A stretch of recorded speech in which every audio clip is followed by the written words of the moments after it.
Hello, everyone. Hi. This is your boy Iron Inquisitor, and welcome to the first episode of the Imperial Inquisition podcast, where I hang out and chat with people. And with me, I've got a special guest. Introduce yourself. Yeah. I am Matt Wilkins. I do reviews of the expanded universe online in chronological order as best I know how. I review the comics, the books, and the short stories, and almost everything in between. Yeah. And I also review board games on my channel as well. My other hobby. Oh, yeah. Yeah. All right. So I think the first thing I wanted to begin with is how I discovered your channel. Sure. Oh, man. 2014, I was still in high school, junior. That was the year that the expanded universe was decanonized, and let's just say I was going, like, in my personal life, I was going through a lot of tough stuff, so to have something I just love so much that I just use it as an escape from the world just be taken away from me like that and discontinued, it was a huge blow to me. It felt like a loved one had died. And, there was all these articles and such saying, oh, it was never canon, it sucked. It was everywhere, articles, comments. And I heard that so much stuff that I was actually starting to believe it. Like, it's sad, but Right. I was believing it. And well, you didn't hear from anyone else. It was the same people saying the same things. There was one person actually before you, Tristan Gonzalez. Do you remember him? Yeah, I still talk to Tristan. Oh man! Do you saw Tristan's video before me? Yeah. Okay. Well, if you notice, Tristan mentioned me in his first video. Oh. The reason I found out that I was catching on was when I saw Tristan's video. I didn't know him back then. Oh. And I said, wow, here's a kid saying all the things that I say in my videos, but, just a little, miscombobulated, but it's still the same message. And then toward the end of the message, he goes, oh, and Matt Wilkins, you need to subscribe to his channel. And I kind of stood up I was in the bed watching it.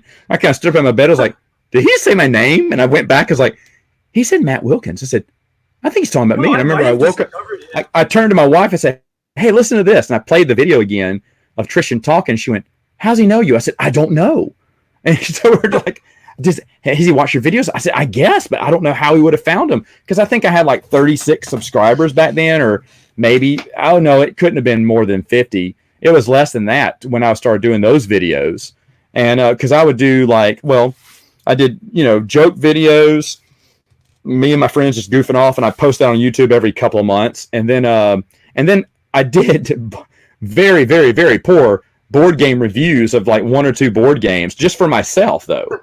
And I think that's where I had my original following. I used to do, there's a board game called Zombies, and I used to review that. And that's how I originally got. So many videos of that. Yeah, that's how I originally got on the map by doing zombie videos, and people started. Most of them were in Germany. There's just board games are big there. And then people in the U.S. were asking me about hey, Matt, go through the cards again. Do a card review. Do this. And they're asking me zombie questions and how you set up a zombie geddon and stuff. I was like, yeah, all right. I mean, and to this day, I mean, there's a card. There's an expansion card with my face on it on Zombies 13. I'm featured in the game. That's awesome. Yeah. And then for the new one coming out in the next couple of weeks, the misses and the girls are going to have their own card.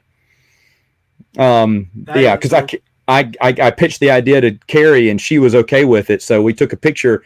Oh gosh, it was last year, but the babies were itty bitty back then. But it's my wife holding both of them. She's going to be smiling and she's going to be walking by a storefront. And in the storefront are all these zombies up against the windows, like, she's going to be like walking like she's shopping downtown or whatever. It's going to be great. I haven't seen Carrie didn't send me the finished art by Dave Atkins. And so I didn't get to see the art this time. Last time she let me see the art, I guess it's because of me. But it was really cool because the guy, he said, I want you to he wanted me to, it's me on a motorcycle shooting a gun and blasting the brains off of a zombie.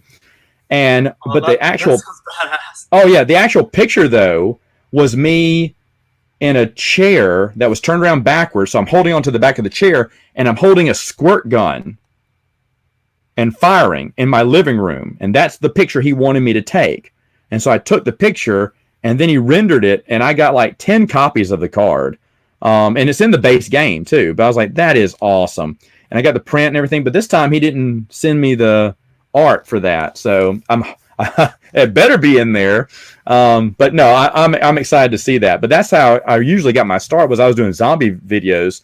And I may have been in the 50s back then. I don't know. I was still under 100. I remember reaching 100 would be like impossible for me, I thought. And then I did that a few of those expanded universe videos because, like you said, people are just throwing garbage out there saying, oh, you know, it was never considered canon. It was all contradictive. And I was going, no, it wasn't.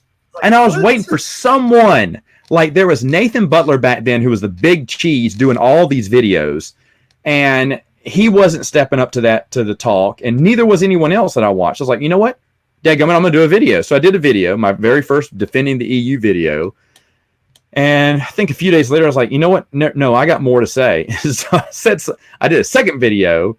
And then I thought, you know what? Good things come in trilogies. So let me do one more, because I had enough to cobble together to do a third video. So I'll do a third video, and then I'll go back to doing zombies reviews and stuff like that. I did my third video, and after I did those three caught on like wildfire. I mean, because Tristan caught it, and then a bunch of other people found my channel through their just doing random searches.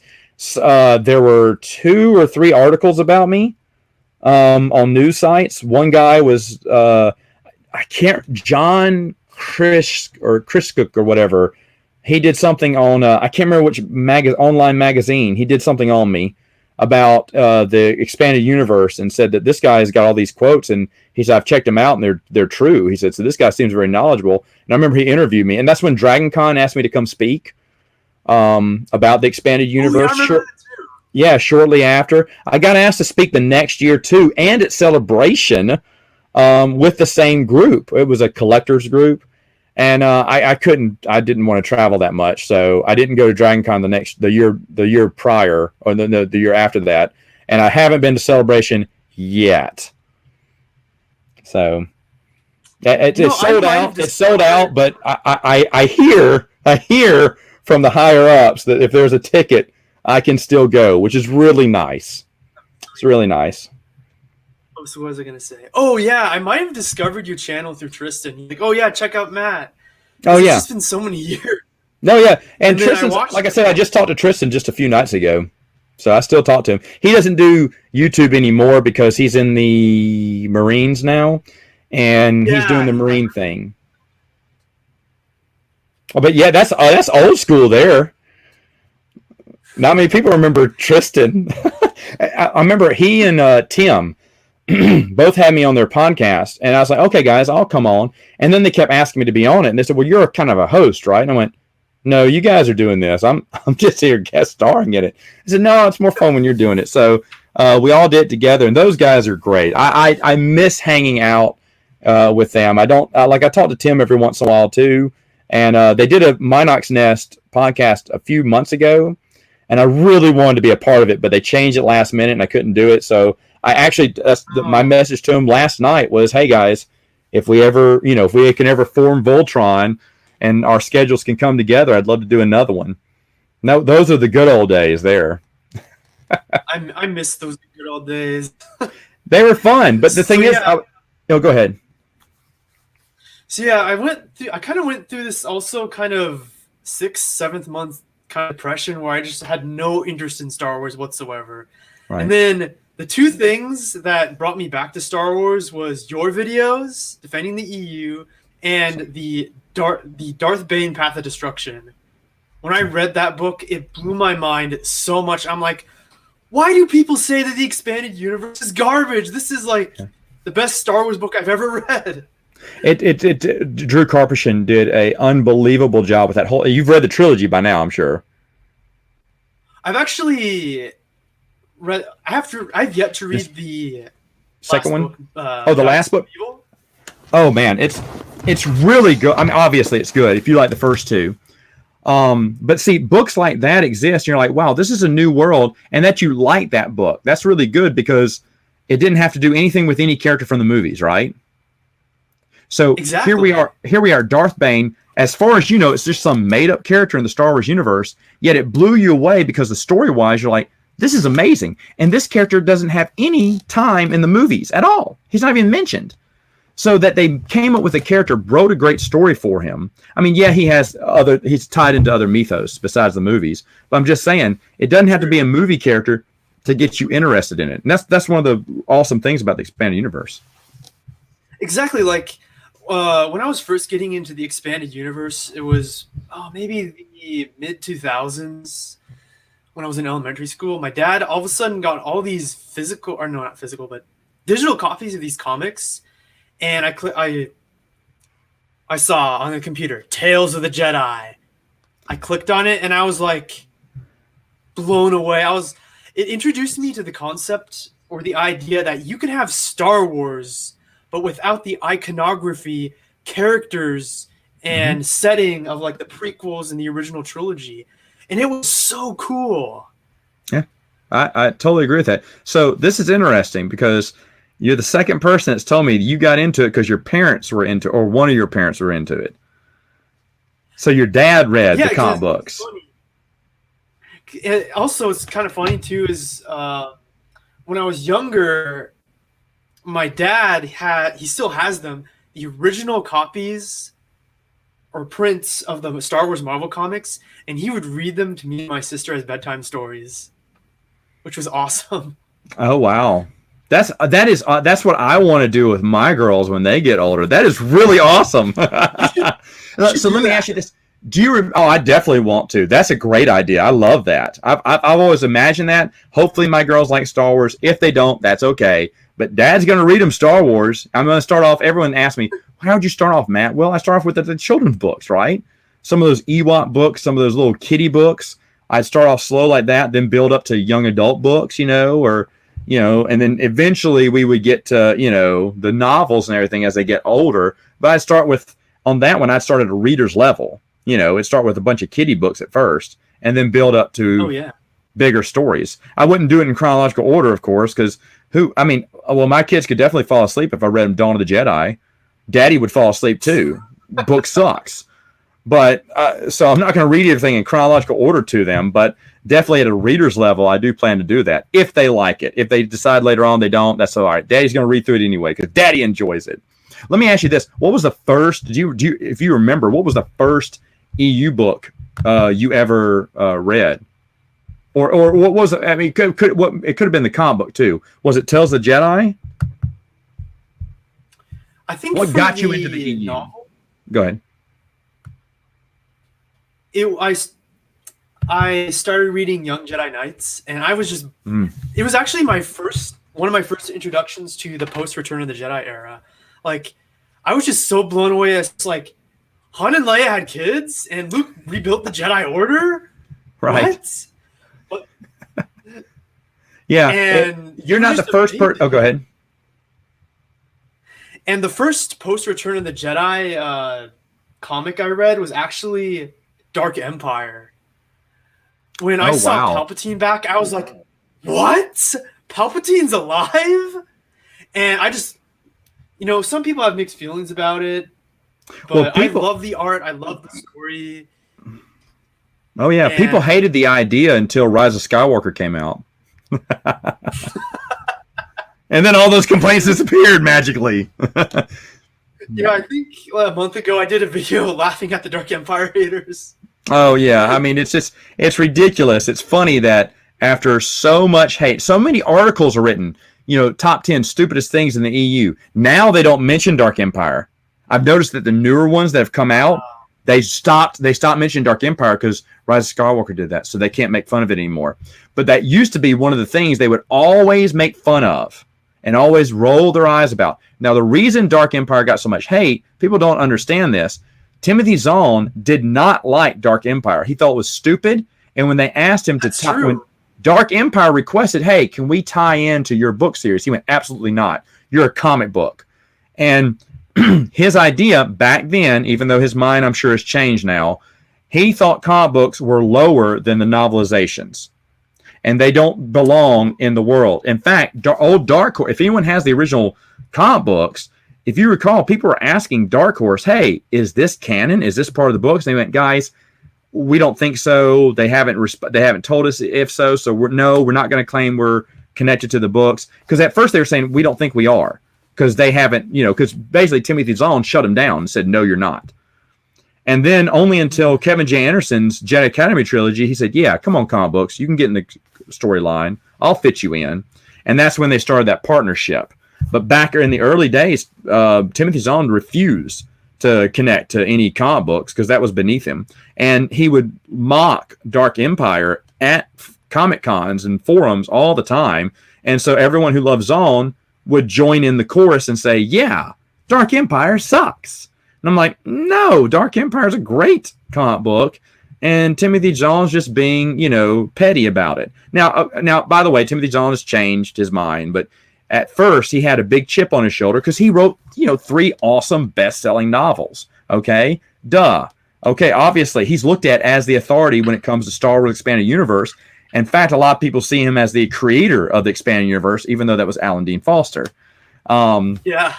But the thing is, though, he had that chip on his shoulder, and it stayed there for the longest until he finally, I don't know exactly when it was, but I had an author tell me this off the record, that, he was just really belittling other authors, too, because no one was like him. Until Stackpole came around, and he formed a friendship with Stackpole, and from there, they think, Stackpole kind of said, hey, man, the way you talk down to other authors is noticeable by not just the fans, but other authors. And maybe you don't mean it, but it's coming across this way. And supposedly Timothy Zahn just kind of said, oh, and then he stopped bashing. He would bash Kevin J. Anderson stuff, too.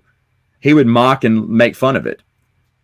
And it made me so mad. Not aware he was like this. Yeah, at first he was, because nothing was on the level of his stories. And of course, his fans agreed with him. Only Zahn's stories were the great ones. In fact, you heard, that whole video it's a horrible video that Lucasfilm did saying, farewell to the EU. The only thing they could talk about was the Timothy Zahn trilogy because they never read anything else.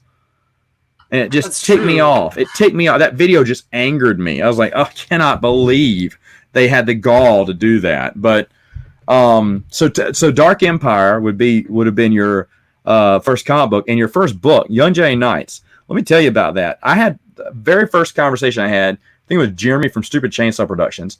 He told me that Young Jedi Knights was the book that got him in. Well, the comic books originally, but he said Young Jedi Knight. And I went, Young Jedi Knight? I said, oh my gosh, you must have been so lost. He went, no, it wasn't. It makes sense that Han and Leia had kids. Makes sense they have the Force in them. Makes sense that Luke has an academy and they go to it. And I'm here thinking, oh, it does. I'm thinking, wait a minute, you have to read this and this and this. And that's when I was realizing you don't have to read it all in order. You don't. You can jump into the expanded universe anywhere like you did for Young Jedi Knights. You went, hey, this is cool. Where someone like me is going, dude, you have missed everything. You need to go back. No, you don't. You don't. You can start there. In fact, I almost, I wrote a book or helped write a book with Sequart, right? A long time ago. Sequart came out with this trilogy of expanded universe. Well, one was about the movies, one was about the comic books, and the other one was about the books. And since they knew my videos, they said, hey, do you want to contribute an essay? Heck, I wrote with Timothy Zahn on a book together because Timothy Zahn wrote the foreword. And so I got to talk to him. And everyone who wrote for that book was an author except for me. But they had asked me because they were a lot of the authors, obviously, not a lot, but a lot of them do watch my channel. Obviously, Del Rey does. Marvel comic books does. Your videos? Del Rey watch it. Well, yeah, because Del Rey, what was it? One celebration, Del Rey came to the Twin Suns Foundation desk with a gift for me because they had just seen my last video where I praised them on a marketing tactic, and I wish I would have had. It was a keychain. Oh, maybe it's. Oh yeah, here it is. Yeah. Oh, and it just went to the trash. Hey. All right, hold on. They gave me this Obi-Wan Kenobi keychain that was exclusive to their release of the book. I said, man, I really wanted this keychain. And so Del Rey watches the channel, and they came by. They thought it'd be at the Twin Sons Foundation desk, since I do a lot for them. And they gave me the keychain. Hold on, No. I need to change out the battery. Okay, when I get a new battery and I hit it, you'll hear a Krayt dragon. It's really cool. It makes sound.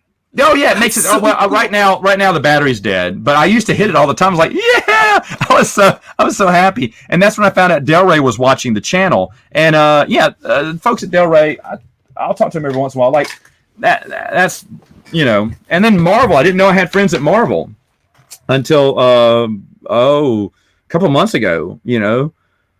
So I talked to them, and they watch, and not everyone, but some of them do. And there are some Lucasfilm people who do watch as well. But I have zero influence over Lucasfilm. Let me just make that straight there. It's kind of grown to where everyone kind of knows my channel. I think the first billboard campaign really put me up on the map for Lucasfilm, because I think that's when I started hearing from them and stuff. And it's been really awesome. Everyone's been supportive about it, and but yeah, Del Rey gave me that keychain. That was really fun, and I can't remember where we're going. Oh yeah, but anyway, Young Jedi Knights. Off the topic there. Young Jedi Knights. I remember just flipping out. I was like, how can you not read this in chronological order? And then I realized you can jump in anywhere in the time zone. In fact, when I was writing this book for Sequart, that's where I was going with it. My first idea was to write about the Young Jedi Knights. I was going to call it the second Renaissance for the expanded universe, because to be honest, the Young Jedi Knights influenced a whole younger generation of EU fans, like yourself, like Jeremy, like a few other people I've talked to. There was I don't know if you remember this. There was a girl, I don't remember her name now. She deleted her channel when she found out that the EU was gone forever. But she was so excited when Disney took over, because that means there's going to be EU stories now. There's going to be EU movies now. And I kept telling her, I said, hey, I love your energy, but I don't think Disney's going to keep the expanded universe. She went, of course they are. They have to. And I was like, She said, but it was canon. I said, I know it's canon, but George was the only one letting it be canon. The new owners aren't going to do that. And sure enough, and she kept making videos about, and Young Jedi Knights was her favorite too. And when the news happened, they were discontinuing it. She closed her channel down, shut it, took away all her, and I wish she hadn't have, because she had great reviews. She was so energetic, and she was so excited talking about each Young Jedi Knight book. And I loved watching them, but she just deleted her whole channel because she just couldn't handle it. So you talk about being depressed. That's what a lot of people were like that. And but Young Jedi Knights, that was going to be my first idea. I was going to call it the second Renaissance, because there were so many, a younger generation that loved those books, and that's what got them into the expanded universe. I eventually changed the topic to Troy Denning's. Oh gosh, where's my brain today? Gotta look at my book here. Crucible. What an idiot. Crucible, and because it was the last book chronologically, in the series, and plus I wanted to talk to Troy Denning, and this was a great way to talk to him, because if I'm doing an article with Sequart, I'm right. Hi, I'm Matt Wilkins with Sequart, and that's exactly how I introduced myself to him.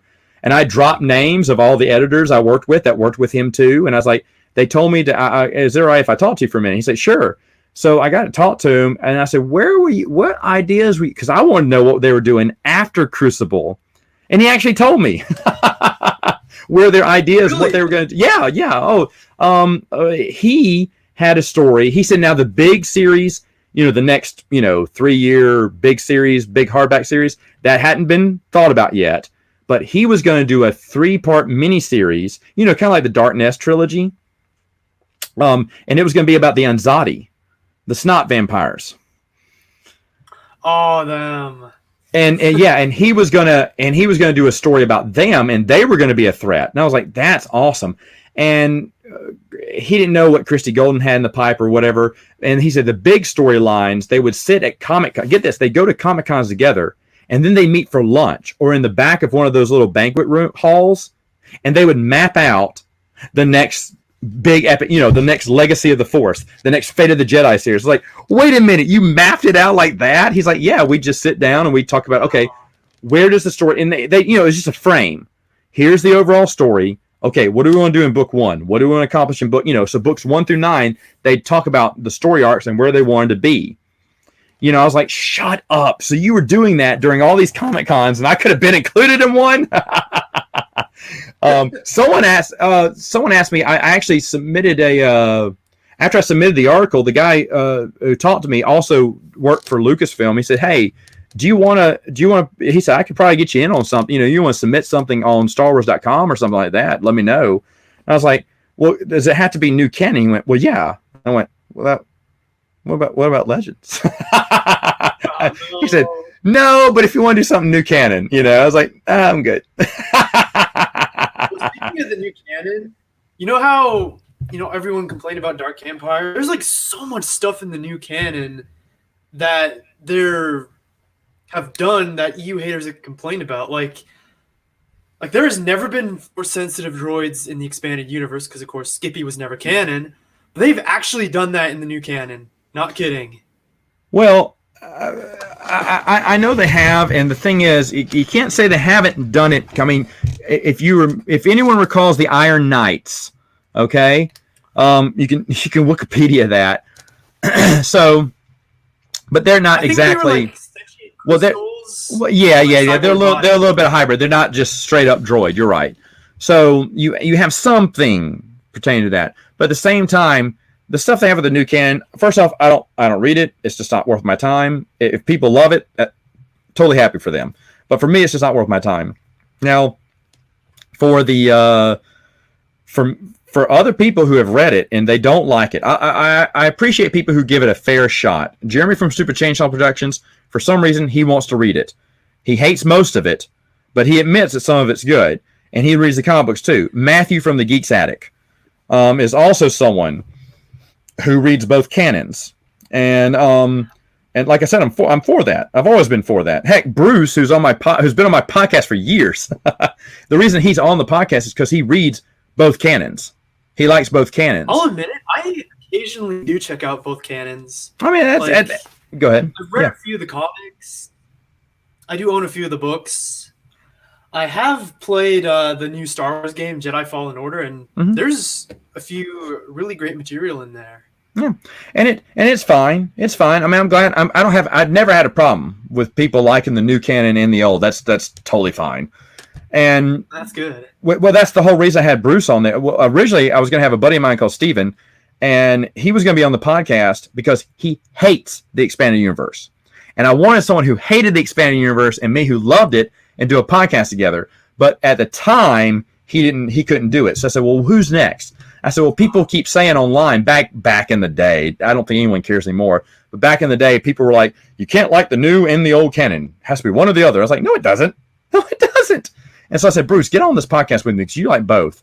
And of course, I poke fun at him all the time when he talks about new canon. But I really don't care. That's fine. But I was just kind of showing him like, hey, guys, people can have different opinions about Star Wars. They can love different things about it and still be fans. That's why when the whole term about it really blew up back in the day when I was doing the Defending the EU. But the hardcore fan, the term hardcore fan came from that came from the Washington Post. They called expanded universe fans hardcore fans. They did that more than once. So I started referring to us as hardcore fans from the Washington Post articles. And it was like, oh, so you think you're hardcore just because you read the expanded universe. And so no one else is hardcore, right? I said, no. And I've done a billion videos since then. So no, that's not what I'm saying. I have a buddy of mine. He has all of the original Kenner toys in the package and out of the package. I don't know how he did that. That's hardcore, man. He's a hardcore fan. Has he read much of the expanded universe? No, he's read a little bit. He wants to read more, but he's just as big a fan as I am. Someone who just likes the old Republic. They play the video games. They know all the lore, everything like that. Yeah, you're just as hardcore, man. Just as hardcore. Dedicating so many hours to that. It's totally good. I'm so happy there are different fans, but you don't have to be me and have this entire nice collection here to be considered hardcore. No. You watch the movies every day for the past 25 years. I think you're insane, but you may be called hardcore too. That sounds pretty hardcore to me. I'm telling you.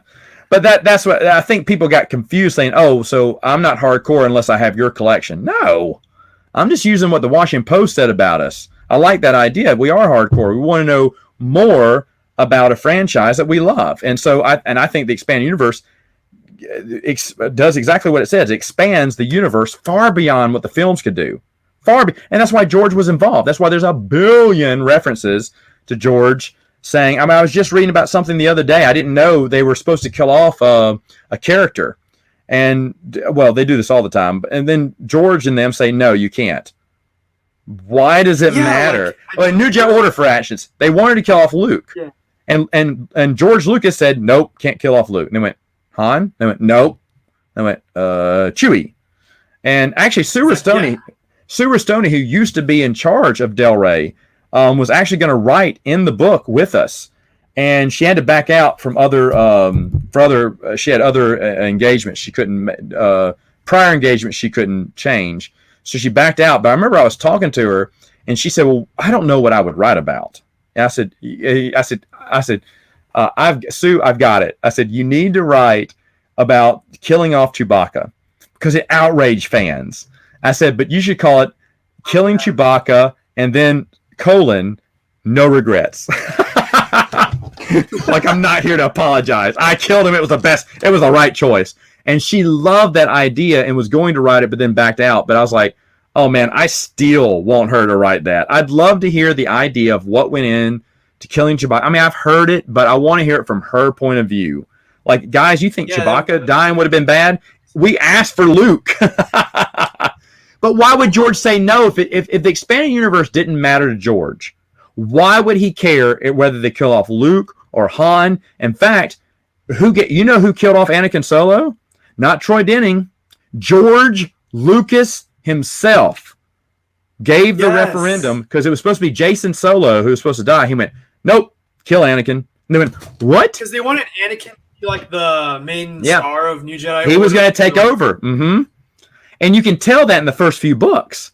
They're priming him because that's what people complain about. It's like, I don't know why you built him up just to kill him off. They didn't want to kill him off. George gave the demand. Why? Because George didn't want people getting confused because the prequels were coming out at that point.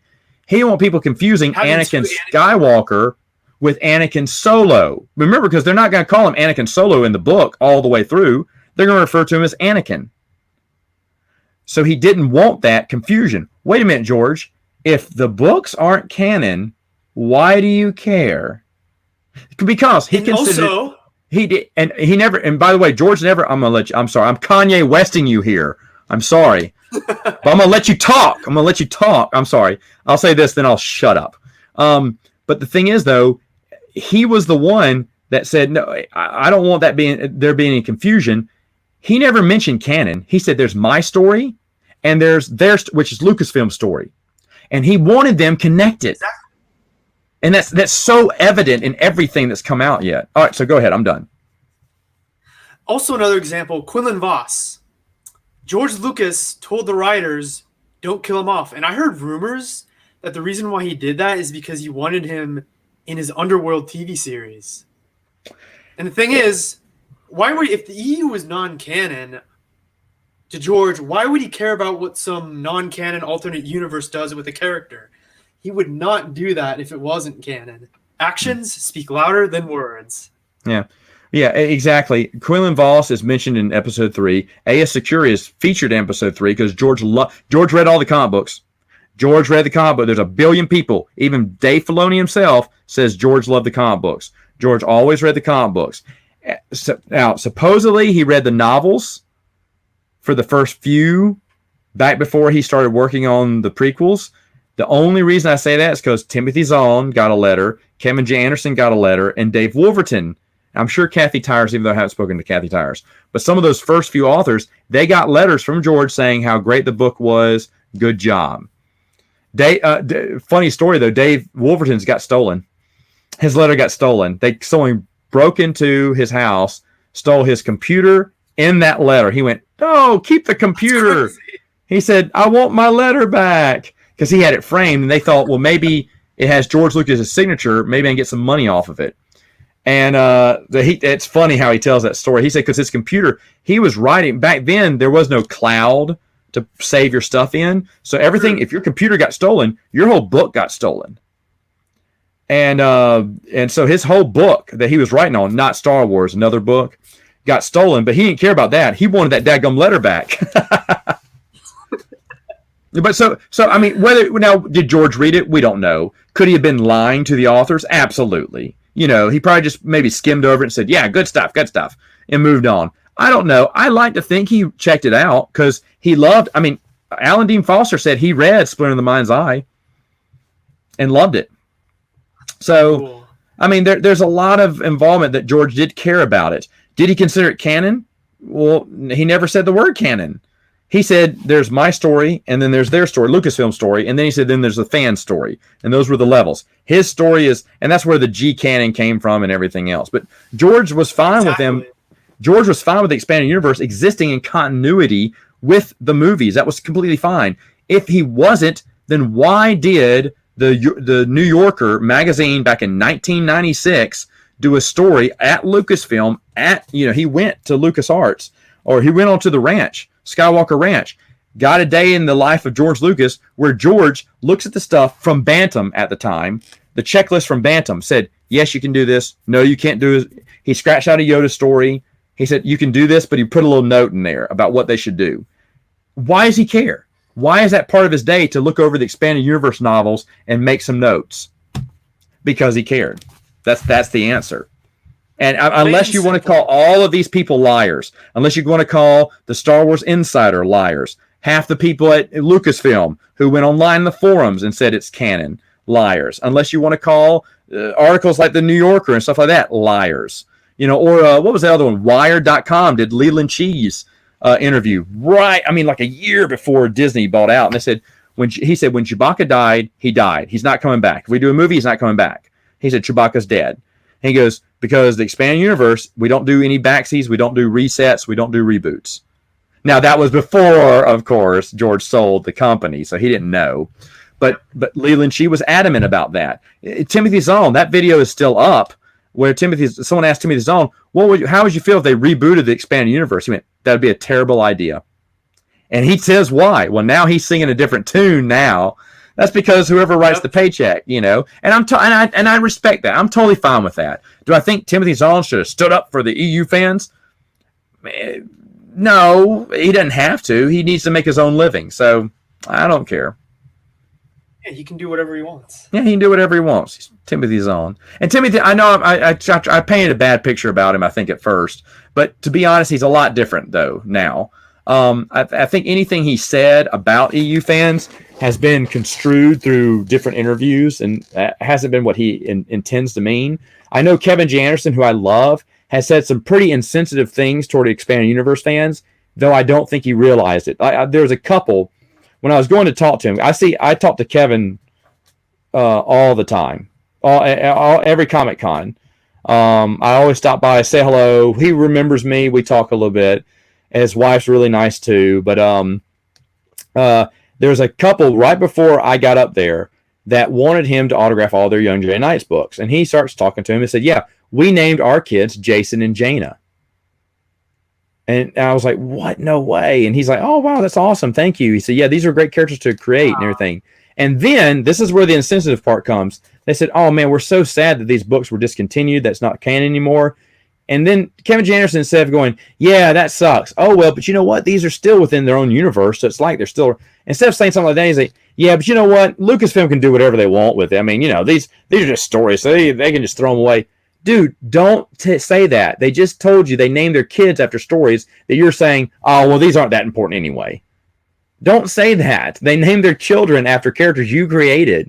You should say, "Hey, you should say correctly, no, they exist within the Legends universe. They still exist." Exactly. That's the stupid thing. People are like, "We're not going to take your books." Who's saying they're going to come in and take my books? No one. Dumb it. Pablo Hidalgo said that. We're not going to come in there and take your books. Yeah, we know that. We're not stupid. What dummy did you get to say that? They're coming for our books. I don't have guns. I guess you know how gun people say they're coming. The government's come to take our guns. Okay, they're not going to come take your guns. All right. And they ain't going to come take your books. What are we living in Nazi Germany? We have to hide our books in the attic now for when Lucasfilm comes through. And that was this dumbest thing they kept saying. It was the dumbest thing they kept saying. And they kept saying like, well, that's why fans are upset. No, it's not.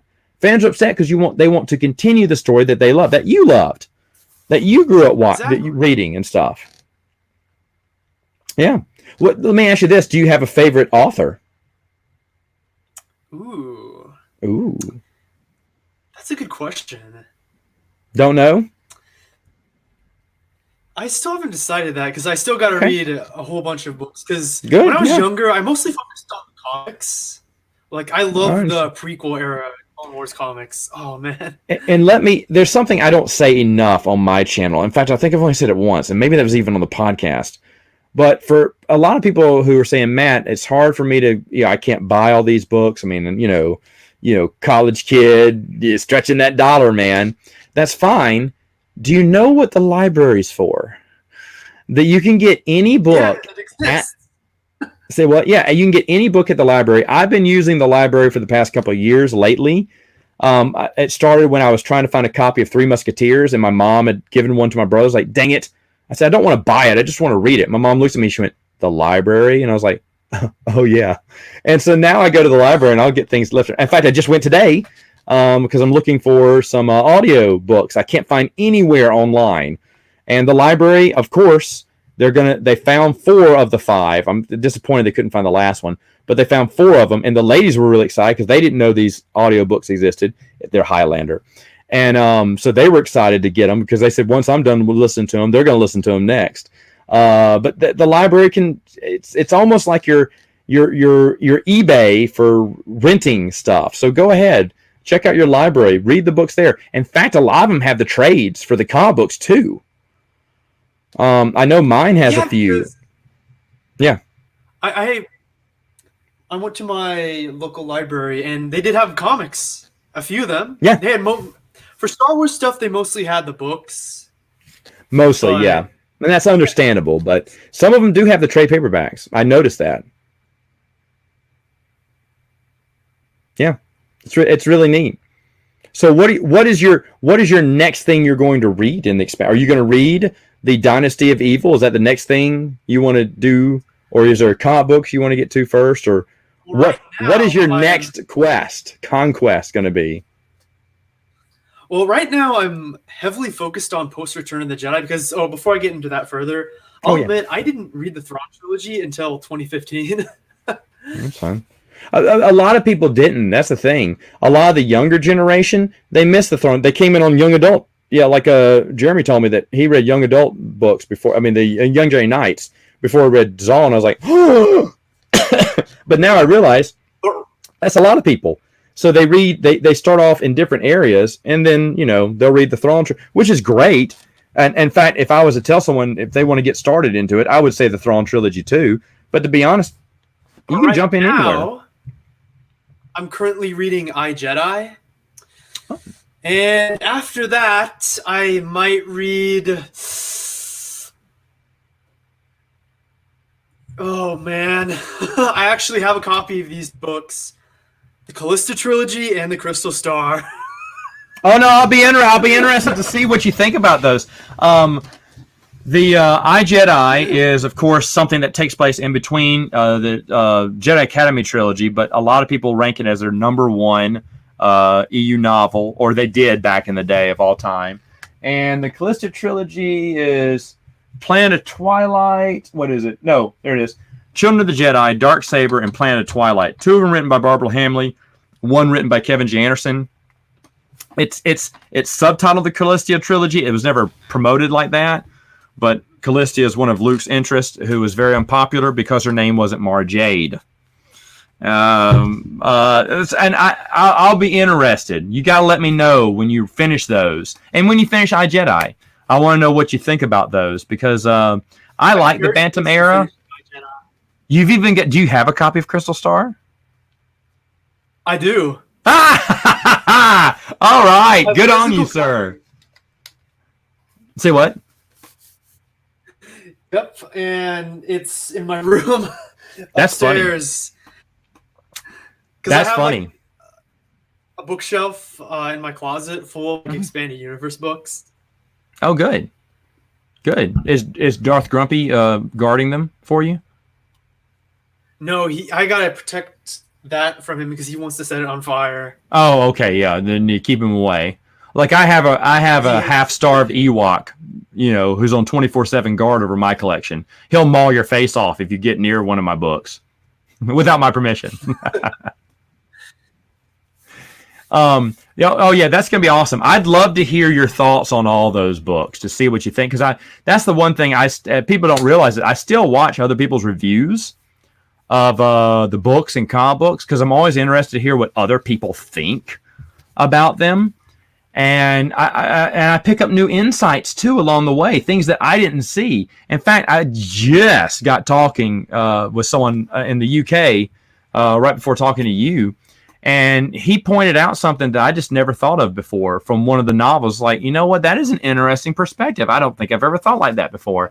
And that's why I love talking about the expanded universe with other people. And I'm totally fine if people have a different opinion on the books than I do. Like, I hate a lot of books that are very popular. The Karen Traviss Clone Wars.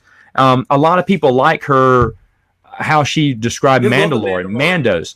Oh, yeah, she's definitely queen of the Mandalore, But the thing is, though, I hate, after book 1, I think it was, I really hated how the series went with, I've talked about this, the Jedi falling in love with the clone trooper and them having a baby. It felt like it felt like fan fiction to me. I was like, that never would happen. Get out of here. But if you take that out, her books are decent. But the thing is, though, people love those books back in the day. Loved it. And they still love them today. And I'm fine. If you're okay with that, okay, good. But I like how people have different opinions. Like, I think when I was doing my reviews in chronological order, the first one I did was Dawn of the Jedi, Into the Void. And everyone thought, okay, here's the guy who defends the expanded universe. And I said, that book is garbage. And everyone's like, oh. He's never talked bad about the EU. No, I'm going to be honest. I'll be honest with the EU. When it sucks, it sucks. And there's parts where it does suck, and there's parts where it doesn't. And people are free to disagree with me. Like Red Harvest, someone disagreed with me on that. I was like, great, why? And he gave one good point that I liked, but other than that, I was like, it still doesn't make it a good book. Yeah, when I finish Jedi, I'm going to do a review of it, and it's a good book so far. Like, I love Corran Horn. A lot of people do. How, like, he kind of has, like, a force disability, kind of like Zane Carrick, but he can't, like, use telekinesis. Oh, and see, I love that. He gave him a weak spot, right? A weakness.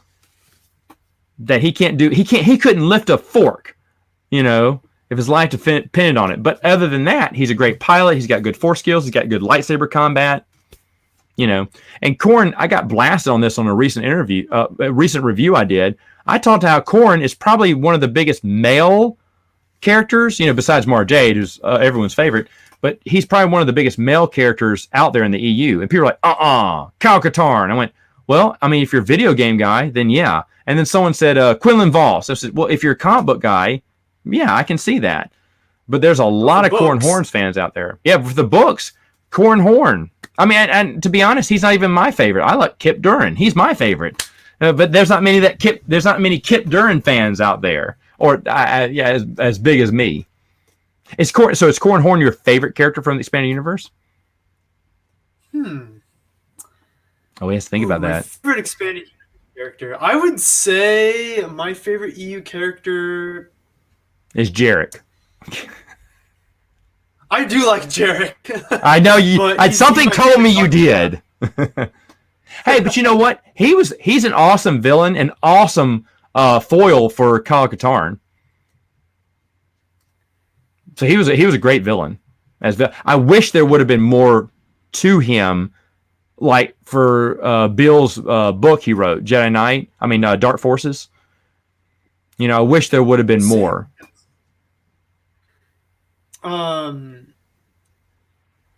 Let's see. I don't think I've read the books. I think I might have. There's a hard drive up on the upstairs computer that might have a PDF copy of it. But of course, I've played the Dark Forces games, so that's what I know about him. Okay. What's funny is Dark Forces 2 is as old as me. That's fun. Dark Forces came out. Go ahead. My dad told me that when I was a baby, I would sit on his lap and watch him play Dark Forces 2. on that old computer. That is awesome. That's a good memory for your dad to have that. I wish they would have done more with that. Dark Forces was the answer. There's a bunch of shoot 'em up games, those first person shoot 'em up games going on at the time. And Dark Forces was Star Wars' answer to all those, Doom and Wolfenstein and stuff like that. And you think I would have loved to play Dark Forces. I never played it. If we would have gotten a copy, I'd have played it. But I love Dune. I love Wolfenstein. I play those all the time. But my parents never got me Dark Empire. Dark Forces. So I never read it. I've never played it. I'm such a hardcore Doom fan that I have so many copies of that game. I have the Game Boy Advance version. I have the Super Nintendo version. I got the PS1 version. That was a fantastic game. I remember playing it back in the way day, of dial-up and everything. I remember sitting at my parents' computer and just playing Doom and Wolfenstein 3D, and I was like, man, these are great games. And Doom was just awesome. I knew all the codes, God code, light code, extra strength, extra, 200% bulletproof health or whatever. I remember all those codes back in the day, and we put them in when we were really having a tough time beating a level. But it was such a fun video game. And everyone, they made a board game, and every once in a while, some of a board game I'm like, ooh, do I want the board game? And I don't go for it, but the miniatures look fantastic in it. It looks fantastic, but it's one of those what do they call them? Quest things, dungeon crawls in a way, where we're trying to complete different missions. It's phenomenal, but I already have not so many, I have like 3 of those. And 2 of them I finished the missions on. One, I don't know if we'll ever finish the mission on. Hopefully this year we'll finish it. I'm hoping, because I've had this game for years, and the missions are just, there's so many missions to do, but they're fun stuff. I also want to play, talking back to Star Wars here, Imperial Assault, which is the board game version of Star Wars in a way, where you're trying to complete missions and do jobs. And a friend of mine who plays it told me he'll tell me exactly where to stop collecting, because Fantasy Flight eventually caved in and put new canon. They had to, right? Because the movies are out and it's getting popular. People are wanting to know where their popular characters are. So he told me, I said, here's the part where you stop, Matt, where you would stop, because it's all new canon after this. I went, oh, okay, thank you. So if I like it, I may start getting it. But not the new canon stuff. Yep, avoid that. I avoid that. Just me. Again, nothing. That's one thing people have. They think that I'm against anyone who likes the new canon. I'm not. I got a lot of people who, when they meet me for the first time, they go, oh, Matt, I'm sorry, but I actually liked Force Awakens. Okay, I don't care. One guy apologized to me because after talking to me for years, he said, Matt, I know if you hate me, you don't want to talk to me again, that's fine. He said, but I broke down. He hadn't watched any of the new movies. He told me he was never going to watch it, but he had to watch Solo. Han Solo is his favorite character. He had to watch it. And if I don't want to talk to him anymore, that's fine. I said, dude, have you not even, I know you've been talking to me for years, but do you not know me? I said, it's totally fine. And he said, I even bought some of the new toys. I'm sorry. I said, no, it's okay. Someone had to buy those toys. I'm glad one person did. Yeah, even I created a Star Wars Expanded Universe Facebook page, and I made it clear that, like, dual canon fans, you are welcome here. Like, I even said, like, I will post, like, Legends and new canon news as well. Like, there's this one character from Rise of Skywalker they confirmed in, like, the novelization is like, oh yeah, that's Lando's daughter. And I posted the news about it, and it reached 10 people. Yeah, one of the common misconceptions that I think about the Expanded Universe fans is that we want more of our characters in the new canon, and I don't know anyone who's asking for that. I mean, now I haven't met every Expanded Universe fan, but the ones I've talked to, none of them want that. We just want more stories completed in the Legends universe. That's what we want. Exactly. I mean, I'll be happy. Well, Matt, what if you don't get a TV show? I'll be happy. Well, if you just get, comic books or books, I'm happy with just that. What if it's just a tab on StarWars.com that says Legends, and every once in a while they give us a short story? I'd want more, but I'd be happy with that. And that's all we want. So hopefully Lucasfilm will listen to us. Hopefully. We're going to send them a message or two in April. So maybe they'll listen. All right, so one more thing before we go. Yeah. I heard that Marvel 108 did very well. Yes, it did. Yeah, sold a lot. Because, of course, I supported that. Yeah, sold a lot. I talked to Matthew Rosenberg, and they're not going to do a 109. They would love to. There's a lot of expanded universe fans in Marvel. That's kind of how I found out they knew about me. But there's a lot of expanded universe fans at Marvel that would love to do more, but right now they got to get permission from Lucasfilm, and Lucasfilm only gave them that one-time permission to do that story. But anything's possible. Anything's possible, they said, especially now that Star Wars. Yeah, especially now that Star Wars is taking a break from theaters and they're kind of going low key. All they have is a TV show now. They may have another one. We don't know. It seems like everything pops up and then it gets torn back down. News and rumors. So they're very low key right now. So now is the perfect time for them to do alternate stories through Legends. And that's what I'm really hoping they go for. Yeah, the future is honestly looking bright for Star Wars, I think. I really agree. I think so. I think I told Brian Borg, I said the billboards couldn't have hit at a better time. Because now that they're stopping movies, what's stopping them? A long time ago, they told us, hey guys, we'll talk about Legends after we finish our trilogy. Now, they were saying that because they wanted us to forget about Legends and love the trilogy. But we're not going to. Yeah, we're showing them we're not going anywhere. And with 2 billboards this time, it's gonna be awesome. It's gonna be awesome. And Lucasfilm knows it's coming too. We let them know. But when they get seen, it's going to make a lot of news like it did last time. And it may bring up some great questions. A lot of the news places will report it, of course, and hopefully that's how campaigns get started. And that's how, they can say, well, why not? All it takes is someone to go, why not? Let's give them some Legends. And I really hope it works, man. Me too. We're at a great spot. We're at a great spot, and well, thanks for having me on. Yeah, no problem, dude. Anytime. Maybe another time I can bring Kyle on.